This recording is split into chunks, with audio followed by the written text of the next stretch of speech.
Is it on? Yes, it is on now. Thank you so much. Okay. Hello, my name is Julio Mora. I am 19 years old and I am from Avondale, Arizona. I have three brothers, one sister, and we were all born in the United States. My mother passed away when I was still little, so I have mostly been raised by my dad. My dad is 66 years old, and he still works so that he can support all of us. He is a lawful permanent resident. In February, I was driving with my dad to work when we were stopped by the police.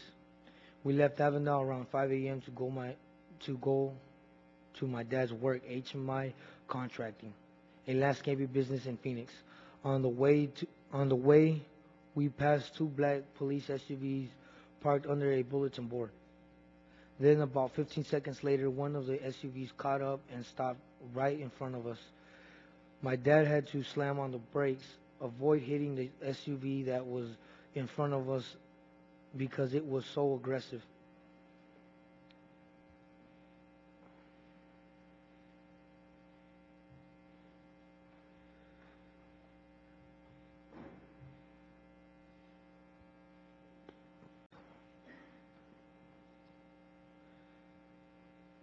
The SUV that was in front of us because it was so aggressive. I didn't understand why the SUV trapped us like that. My dad was driving just fine.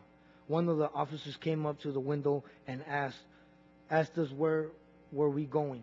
We told him my dad was just going to work. The police made us get out of the car. They patted us down and tied our hands together with zip ties, like we were criminals. They tied mine on really tight and it left marks on my arms. I later learned that the officers were deputies of the Maricopa County Sheriff's Office.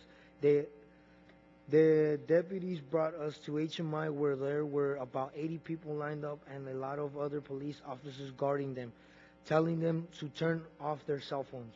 The officers were carrying guns and some were wearing face masks.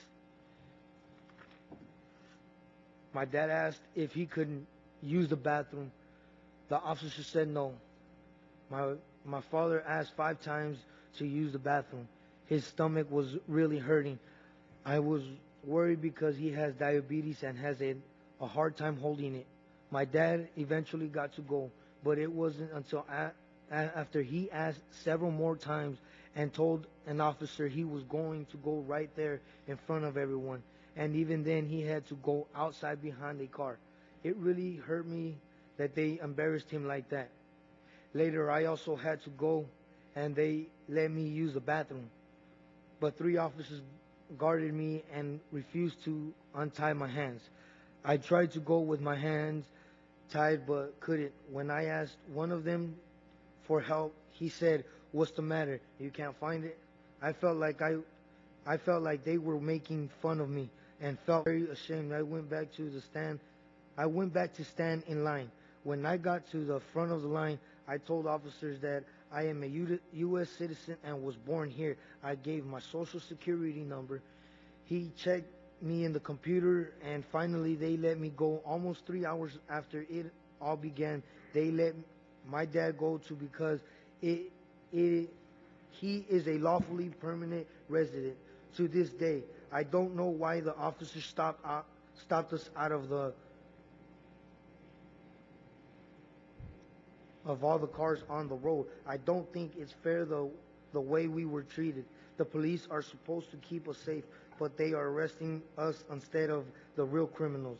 I still think of that day sometimes when I had to go to the bathroom in front of the police who mocked me. They took away our pride, my dad's and mine.